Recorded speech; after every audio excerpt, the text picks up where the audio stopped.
Kita bawakan seperti yang dijanjikan pemenang anugerah tangan emas Perdana Menteri yang telah pun membawa pulang piala di World Skills Malaysia dalam bidang electrical.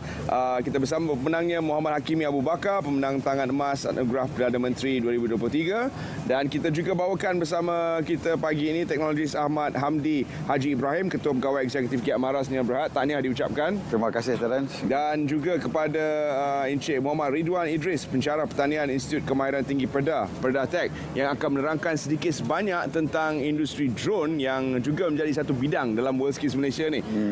Kita mulakan dengan bertanya kepada Hakimi, macam mana perasaan bila naik ke pentas menerima anugerah daripada Yang Amat Berhormat Perdana Menteri sendiri? Alhamdulillah, saya sangat teruja kerana tidak disangka akan mendapat tangan emas ini. Dan memang bidang electrical yang diceburi oleh Hakimi. Mengapa berminat untuk menceburkan diri dalam bidang skill semata-mata? Saya telah terpilih untuk masuki pertandingan World Skills Malaysia belia ini. Walaupun saya tahu untuk mendapatkan tangan emas ini amat sulit, tapi saya cuba untuk mendapatkannya. Tahniah kita ucapkan, dan kita boleh lihat bagaimana Hakimi sebenarnya dan rakan-rakan setugas sebenarnya dilatih dalam bidang electrical ini. Teknologis, apakah bidang-bidang lain yang menjadi tarikan utama untuk warga negara Malaysia, terutama sekali adik-adik kita, untuk belajar satu kemahiran yang dapat membawa mereka kepada dunia pasaran kerja dengan entry point yang lebih tinggi berbanding dengan biasa? Selain daripada bidang electrical, dia ada 22 bidang yang lain. Antaranya bidang otomotif sendiri, yang daripada hard trade, bidang welding, and then bidang-bidang drone dan sebagainya, dan juga ada bidang soft skill seperti jahitan, pastry, cooking dan yang lain. So bidang-bidang ini mempunyai kebeli pasaran yang sangat tinggi dan pendapatan yang baik untuk mereka di masa depan, insyaAllah. Sememangnya, dan kalau kita lihat hasilnya pun luar biasa. Ini berkaitan dengan motosikal ni. Macam contoh saya, kita di Giat Mara ada 45 pusat giat yang menjalankan khusus motosikal. So kalau tengok hasil-hasil ni, kita ada pertandingan di antara pusat giat yang mana mereka dapat menghasilkan motosikal dengan kreativiti mereka. So antara elemen yang kita terapkan, mereka perlu buat design, mereka bentuk, kemudian mereka perlu membuat fabrikasi, kemudian mereka perlu buat permasangan, dan seterusnya kena buat finishing. Buat finishing tu maksudnya kita kena buat aksesorinya, catnya. Kalau tengok motor yang di belakang ni agak radikal kerana enjin kancil. Yang ni enjin kancil, bodinya dibuat sendiri dan aksesorinya motosikal. Dan fiber di atas itu adalah daripada kain batik yang disalut dengan fiber. Wow. So luar biasa. Kreativiti yang dibuat oleh batik. Teknologi ni soalan sensitif sikit. Kalau nak bawa motor ni pakai lesen apa? Memang luar biasa kalau anda boleh lihat model-model yang dihasilkan oleh para pelajar sendiri daripada Giat Mara. Ini adalah hasil tangan mereka, jadi luar biasa sekali. Dan seterusnya, satu lagi bidang yang sebenarnya sedang mendapat tempat adalah bidang drone. Drone pilot yang merupakan antara bidang tugas yang sebenarnya diperlukan. Apakah sebenarnya keboleh pasaran pelajar-pelajar yang telah menjadi lepasan dalam bidang drone ini? Okey, Assalamualaikum. Jadi bidang drone ni selain daripada kita buat operate untuk kerja meracun, membaja, dan kita juga boleh untuk buat analisis dengan menggunakan drone. Dan drone ini kita bukan pada pertanian saja, bidang lain pun terlibat dengan penggunaan drone. Jadi pelajar kita terapkan dengan penggunaan drone, macam mana kita nak kalibrasi dia, macam mana kita nak operate dia, dan penyelenggaraan asas untuk drone lah. Jadi sekadar bukan pelajar kita bukan hanya terlibat dalam pertanian saja, mungkin boleh pergi ke bidang lain selain pada pertanian. Okay. Dan pertanian ni kita boleh kembangkan lagi. Selain daripada drone, kita ada juga terapkan dengan skill-skill yang lain dalam bidang kejuruteraan pertanian lah. Jadi apakah kepakaran asas yang diperlukan ataupun minat asas yang diperlukan oleh seseorang yang ingin bergiat dan belajar bagaimana untuk menggunakan drone?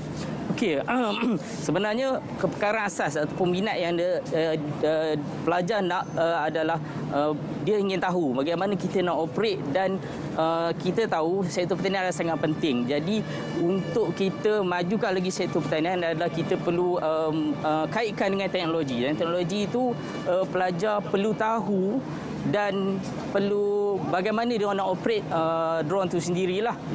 Jadi untuk tarik minat, kita tahu golongan muda lebih ke arah pada teknologi dan industri ini tidak seperti dulu lagi. Kat sektor pertanian kita hanya menjalankan analisis operate menggunakan mesin dan teknologi sahaja. Okey.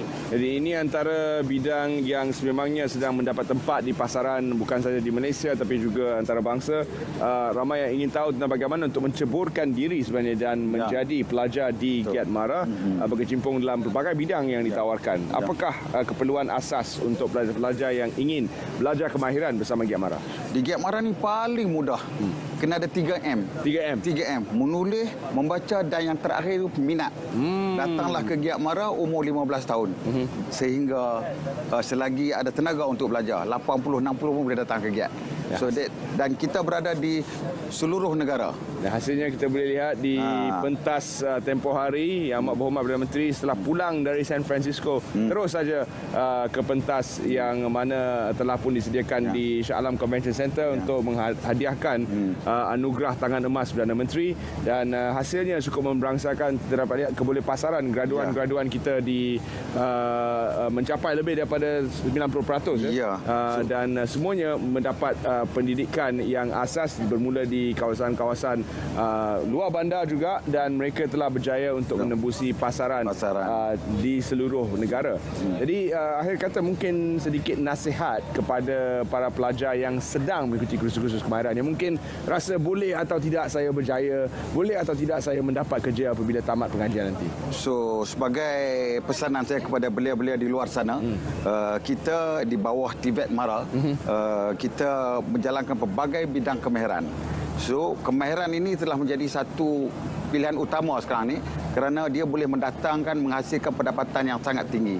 So kepada belia-belia saya pesan, ingatkan, jangan bimbang, belajarlah kemahiran. Jom belajar kemahiran bersama-sama dengan TVET Mara dan juga Giat Mara. InsyaAllah masa depan anda akan berubah. Kemahiran boleh menjamin kehidupan. That's it. Kita dengar sedikit daripada Hakimi sendiri. Apakah yang ingin Hakimi ceburi? Apakah yang ingin Hakimi menjadi nanti apabila tamat pengajian? Apabila tamat pengajian, saya ingin menyambung sehingga mendapat lesen judgement. Dan selepas itu? Dan saya akan bekerja dalam bidang tersebut lah. Dan ya, kita ucapkan memang sudah ada memasang impian dan hala tuju anda memang sudah pun ditetapkan. Dan graduan-graduan TVET semuanya bergaji tinggi, lebih daripada RM2,500, ada yang mencapai RM3,500. Ini first job first job. Jadi graduan-graduan lepasan IPTA dan IPTS pun mungkin tidak dapat gaji seumpama itu di dalam pekerjaan pertama. Ini adalah salah satu perkara yang perlu kita ambil iktibar, dan mungkin ramai ibu bapa di luar sana memikir 2-3 kali bagaimana ingin atau tidak saya hantar anak saya ke kawasan-kawasan untuk belajar TVET. Tapi sebenarnya ia adalah merupakan pilihan pertama kini, bukan sahaja di Malaysia tapi di seluruh dunia. Jadi pastikan anda memilih TVET dan pastikan anda memilih kemahiran. Dengan itu kita ucapkan terima kasih Teknologis kerana sudi bersama kami. Terima kasih Cik Muhammad Ridwan, dan juga terima kasih dan tahniah sekali lagi kepada Hakimi dan kejayaan anda.